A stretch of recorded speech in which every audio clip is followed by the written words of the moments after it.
Pô, vocês viram a sacanagem que fizeram aqui na Irlanda com uma estudante boliviana que queria alugar uma casa? É lamentável, mas eu vou te contar. E para tentar contrabalancear essa história lamentável que eu vou te contar, eu vou trazer uma nova lei que o governo está querendo aprovar, que pode ser uma forma de tornar a vida das mulheres menos pior. Porque não tá fácil para vocês, hein, mulherada? E eu digo, eu como homem muitas vezes sinto raiva e vergonha do que os homens andam fazendo com as mulheres. "Ah, Marião, mas nem todo homem". Para. Vamos lá, vai dando seu like, porque o seu like me ajuda demais. Se inscreva no canal para não perder nenhum vídeo. Vamos lá, porque hoje o vídeo é sério. Hoje o vídeo não tem gracinha. Eu tenho falado em diversos vídeos sobre a crise imobiliária, como isso tem afetado os imigrantes, mas os assuntos normalmente giram em torno da mesma temática. É o preço do aluguel, a dificuldade para arrumar um quarto, filas enormes na visitação, a baixa qualidade dos imóveis. Mas tem um lado dessa crise que aparece muito pouco nos jornais e nos vídeos da galera aqui. Um lado que tem muito pouco a ver com dinheiro, mas que envolve outro aspecto muito importante: a dignidade e o poder. E tem a ver com pessoas que enxergam o desespero alheio como uma oportunidade para levar vantagem, como se a necessidade do outro fosse uma porta aberta e um convite para a exploração. Nos últimos dias eu cruzei com uma matéria no Irish Times que contava a história de uma estudante boliviana que veio para cá fazer intercâmbio em 2023. E 23. E como aconteceu com quem já veio, está acontecendo com quem está vindo e vai acontecer com quem virá, esses pacotes de intercâmbio normalmente são vendidos e comprados com apenas algumas semanas de acomodação. E é porque aí o intercambista que chega aqui,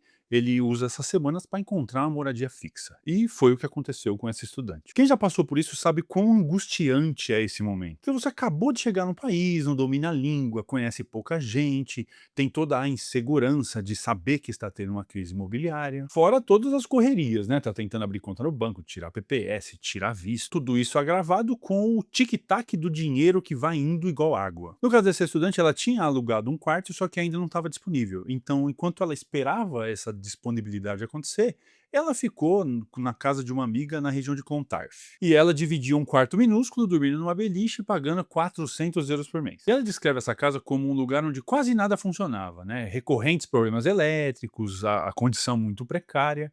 E aqui tem um ponto importante. Muitas vezes não há escolha. E o fato de não ter escolha vai dar molde para essa história. Vem comigo. Porque quando alguém está vivendo numa situação de necessidade, o nível de tolerância dessa pessoa fica muito alto. Então ela começa a aceitar coisas que não devia. Ou então o que aconteceu que o Irish Times conta na matéria. Numa noite a luz do quarto queimou. E essa amiga entrou em contato com um homem que fazia a administração dessa casa. E esse cara entra no lugar sem bater, sem avisar, usando uma chave dele. Ele tentou trocar a lâmpada, mas não conseguiu. E aí ele falou: "Não, eu resolvo amanhã", né? Disse que resolveria no dia seguinte.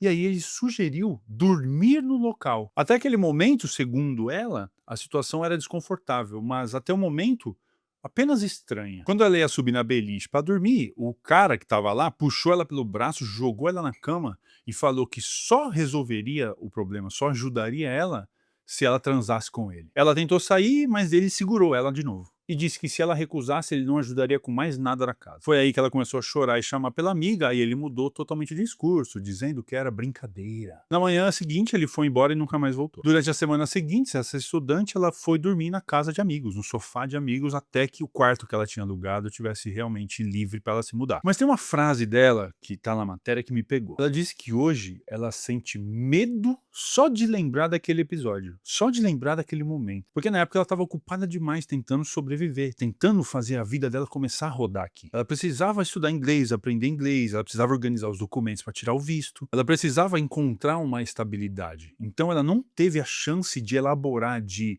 mensurar o tamanho do perigo que ela tinha vivido. E aí, quando eu terminei de ler essa notícia, estarrecido, é claro, eu pensei, tá, um caso isolado, não é sempre que acontece. Só que eu decidi ir mais a fundo. E aí eu encontrei outra matéria muito parecida. Inclusive, o link para as duas matérias estão no primeiro comentário lá para vocês lerem na íntegra, certo? O RTE, que é a TV estatal daqui, informou que o governo está votando uma lei que é direcionada a esse tipo de ocorrência. Olha isso, velho. A proposta cria um novo crime conhecido como Sex for Rent. Na prática, a lei visa multar em até 50 mil euros todo landlord ou administradora que oferecer benefícios, né, aluguéis, descontos em troca de sexo. A lei também pretende punir quem anuncia esse tipo de vaga, até pela internet. Deixa eu fazer um comentário aqui, porque falam aí, né, a lei que visa tornar ilegal esse tipo de prática. tornar ilegal? Uma coisa que me pega muito aqui na Irlanda é essa relatividade da justiça. Uma multa de 50.000 para quem oferecer uma casa em troca de sexo, o dano psicológico que esse tipo de coisa pode gerar numa mulher não vale 50.000. Esses caras têm muita grana, 50.000 pros caras é dinheiro de coxinha. Tem que pegar esses caras, velho, na moral. Se monetizou esse vídeo, se ele tiver monetizado até agora, eu não quero perder a monetização. Tem que pegar esses caras e pôr na cadeia, pra não fazer outras coisas. Porque tem que dar uma punição exemplar, cara. Multa. Multa não educa. Principalmente pra quem tem uma puta grana. Ou seja, não é proporcional ao dano que pode causar. No caso da estudante que eu tô falando no vídeo, imagina só quanta sequela psicológica esse movimento pode causar nela.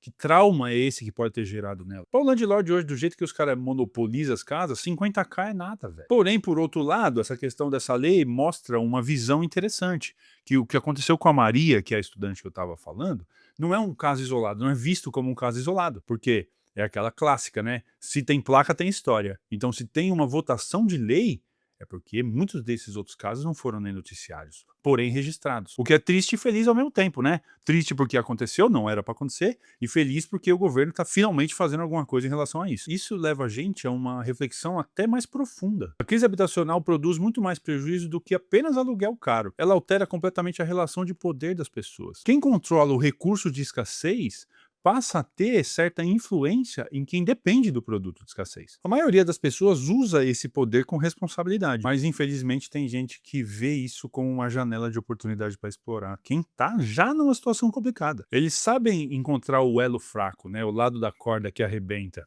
É quem acabou de chegar, quem não entende muito bem as regras, quem está numa situação de desespero, sabe que a pessoa ainda não fala inglês com segurança, então não vai saber negociar, não vai saber argumentar, e sabe, principalmente, quem morre de medo de perder o único lugar que tem para dormir. O problema nunca foi só a falta de moradia. Um dos principais problemas, na minha humilde opinião, é quem usa esse tipo de poder e a necessidade e a escassez como um recurso de manipulação. E aqui eu quero trazer uma reflexão principalmente para homens, para nós.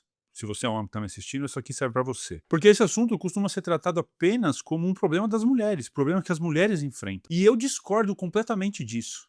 Isso é um problema dos homens, cara. Não porque os homens são responsáveis pelos comportamentos de outros homens. Cada pessoa deve responder pelos seus próprios atos. Isso é um fato. Mas porque toda vez que um homem usa sua força, sua posição, sua autoridade para intimidar uma mulher, ele não está sendo homem. Ele desonra a ideia de ser homem. Porque o homem não faz isso, cara. Existe uma diferença gigantesca entre força e covardia. O homem forte protege, o covarde procura alguém mais vulnerável do que ele. O homem íntegro ocupa a posição para gerar segurança. O covarde usa essa posição para obter vantagem. Quem oferece teto em troca de sexo não demonstra poder. Na verdade, demonstra medo. Medo ou incapacidade de construir relações baseadas no respeito. Medo de ouvir um não.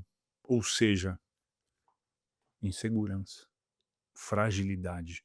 Não o contrário. Então usa aquilo que a outra pessoa precisa para comprar consentimento. Se você é homem e mora na Irlanda, existe uma responsabilidade aí que também é nossa. Criar ambientes onde as mulheres possam se sentir seguras. Intervir quando você perceber o teu brother sendo abusivo com a mulher. Não passar pano. Mesmo que o cara seja um grande amigo seu. Não normalizar piadas, comentários ou discursos que coloquem a mulher numa posição de inferior. Numa posição de objeto. A cultura muda quando homens param de ficar quieto perante uma situação de covardia de outro homem. Certo? Agora vem comigo porque tem uma notícia boa nisso tudo. Vamos despesar o clima. Na verdade não tem que despesar nada não. Tem que se sentir mal. Se você é homem e se sentiu incomodado com as palavras que eu disse, presta muita atenção. Porque se o que eu falei te incomodou, é necessário dar uma olhada interna aí. Entendeu? Porque não é para incomodar. A não ser que você seja um desses que eu tô falando. Vamos lá, rapaziada, ó, uma outra lei tem de mudar isso, tem de adicionar mais recurso para as mulheres se protegerem desses animais. E é uma forma também de mostrar que a Irlanda está mudando a forma de lidar com a violência doméstica, o que é muito importante e muito recorrente, infelizmente, aqui. Só que essa mudança teve que vir de uma tragédia. O ministro da Justiça, Jim O'Callaghan, vai apresentar ao parlamento uma lei chamada Jeni's Law, uma proposta que cria um registro público a todos os condenados por violência doméstica. Na prática, pessoas condenadas por crimes graves de violência contra companheiras e ex-companheiras terão seu nome destacada num cadastro público. E a ideia é muito simples, permitir que quem estiver iniciando um relacionamento possa dar uma consultadinha se a pessoa tem alguma condenação por violência. Pode adiantar muita coisa, né? Porque no começo são tudo flores, é só amor. E com o tempo a verdadeira face aparece. Se você já tiver como descobrir qual é a verdadeira face, isso pode poupar você de muito sofrimento. E essa lei recebe o nome de Jeni's Law por causa da Jennifer Poole, que infelizmente foi assassinada em 2021 pelo seu ex-companheiro. Ela foi morta na sua própria casa aqui em Dublin com diversas facadas. E no ano seguinte, o animal foi preso, teve a sua prisão perpétua decretada. A Jennifer não sabia que o homem já tinha um histórico abusivo e uma condenação por violência doméstica. Depois da morte da irmã, Jason Paul iniciou um movimento para que outras mulheres não passassem, não sofressem o que a sua irmã Jennifer sofreu. Foi dessa mobilização que nasceu a proposta da Jeni's Law. Segundo a proposta, o registro ficará disponível no site do Poder Judiciário da Irlanda. Além disso, o sistema será integrado a serviços de apoio para quem tiver sob risco, sob medo, ter também uma forma mais fácil de encontrar ajuda. O governo diz que a ideia não é apenas punir quem já cometeu o crime, mas também prevenir novas vítimas. Segundo o Ministério da Justiça, quando alguém comete um crime grave, isso já é publicado. O novo registro apenas facilita o acesso para pessoas que podem estar em risco. A proposta também faz parte de um conjunto maior de medidas de proteção. Hoje, a Garda já possui um programa chamado Operation Devise. Nesse programa, quando o agressor começa um novo relacionamento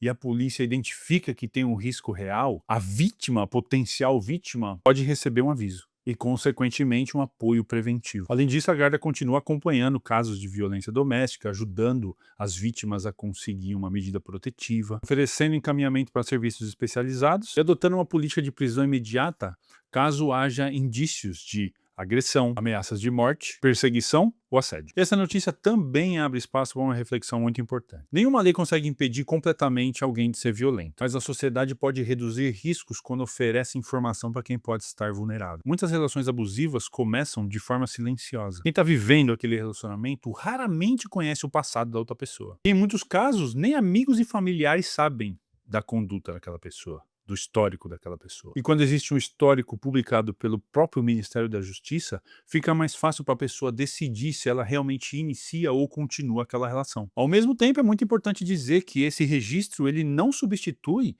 os indícios, os sinais, as famosas red flags. Então, muita atenção quando o outro ele demonstra um ciúme excessivo, sinais de agressividade, ciúme tratado como demonstração de amor e de cuidado, forçar o isolamento, o distanciamento a amigos e família, manipulação emocional, manipulação psicológica. Esse tipo de comportamento continua sendo um dos principais indicadores de que uma relação pode deixar de ser saudável no futuro. A Jeni's Law nasce de uma história que infelizmente não pode ser mudada, mas a esperança é que ela ajude outras pessoas a descobrirem algo que a Jennifer nunca teve chance de descobrir. Tá pesado, hein? Pesado o vidião, hein? Mulheres, muita atenção, muita atenção.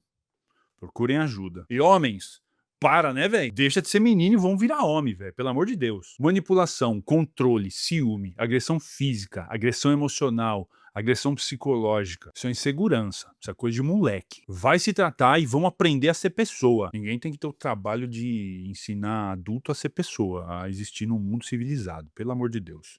No mais, mulheres, cuidem-se. Homens, vergonha na cara.